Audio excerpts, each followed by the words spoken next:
BRS MLC కవితపై ప్రశ్నల వర్షం కురిపించడానికి ED ready అయింది. ఢిల్లీ లిక్కర్ కేసులో నిజాలు రాబట్టడానికి సిద్ధమైంది. ఇవాళ నుండి కస్టడీలోకి కవితను తీసుకోబోతుంది ఈడీ. 23 వరకు నిజాలు రాబట్టబోతోంది. మరోవైపు ఈడీ కస్టడీలో కవితను కలిసేందుకు 9 మందికి కోర్టు అనుమతించింది.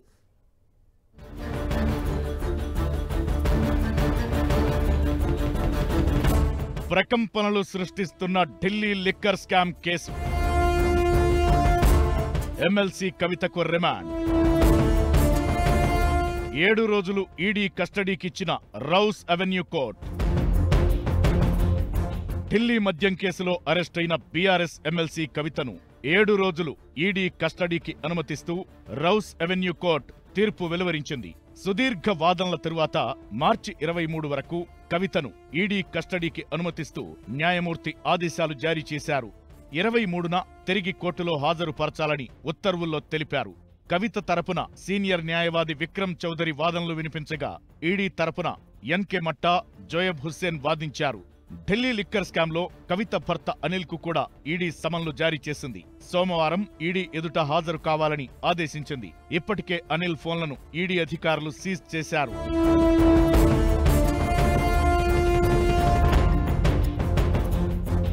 కవితను 10 రోజుల కస్టడీకి ఇవ్వాలని ఈడీ తరపు లాయర్లు వాదించారు. లిక్కర్ పాలసీ మనీ లాండరింగ్ కేసులో కవిత పాత్ర ఉందని, తమ వద్ద ఆధారాలు ఉన్నాయని ఈడీ తరపు లాయర్లు వాదించారు. మాగుంట రాఘవ, బుచ్చిబాబు చాట్స్ లో కవితకు 30% లాభాలు అన్న చాట్స్ ఉన్నాయని కోర్టుకు తెలిపారు. అరుణ్ పిళ్ళై కవిత భాగస్వామిగా సమీర్ మహేంద్రు కంపెనీలో పెట్టుబడులు పెట్టారన్నారు. గతంలో కవిత ఆధారాలను నాశనం చేశారని, తప్పుడు సమాచారం ఇచ్చారని చెప్పారు. కవిత అరెస్టులో నిబంధనలన్నీ పాటించామని కోర్టుకు ఈడీ తరపు న్యాయవాదులు తెలిపారు. సుప్రీంకోర్టులో తామిచ్చిన స్టేట్మెంట్ గతేడాది సెప్టెంబర్ 15 తరువాత 10 రోజులు మాత్రమే వర్తిస్తుందని ఈడీ వాదించింది. మరోవైపు కవిత అరెస్టు చట్ట వ్యతిరేకమని కవిత తరపు న్యాయవాది వాదించారు. సుప్రీంకోర్టులో ఈడీ ఇచ్చిన స్టేట్మెంట్కి వ్యతిరేకంగా అరెస్టు చేశారని కోర్టు దృష్టికి తీసుకెళ్లారు. సూర్యాస్తమయం తరువాత అరెస్ట్, ట్రాన్సిట్ వారెంట్, సిఆర్పిసి 80, 81 ఉల్లంఘన సహా అనేక అంశాలను వాదనల్లో ప్రస్తావించారు కవిత తరపు న్యాయవాది విక్రమ్ చౌదరి. అయితే విక్రమ్ చౌదరి వాదనను రౌస్ అవెన్యూ కోర్టు పరిగణలోకి తీసుకోలేదు.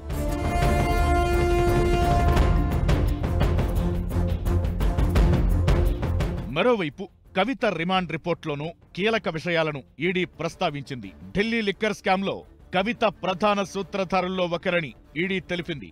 లిక్కర్ స్కామ్లో కవిత కుట్రదారు, లబ్ధిదారు అని తెలిపింది.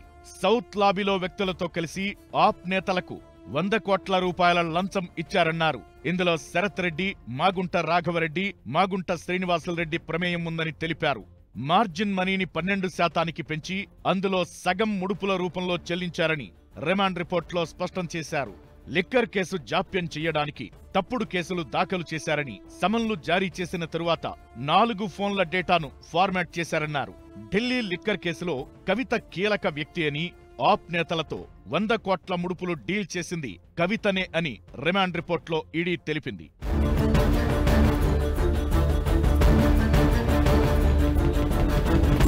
ఈడీ కస్టడీలో కవితను కలిసేందుకు 9 మందికి కోర్టు అనుమతించింది. కేటీఆర్, హరీష్ రావుతో పాటు 3 పిఏలు, 2 న్యాయవాదులు కలిసేందుకు కోర్టు అనుమతించింది. అలాగే ఇంటి నుంచి తెచ్చిన ఆహారం తీసుకునేందుకు కోర్టు అనుమతించింది.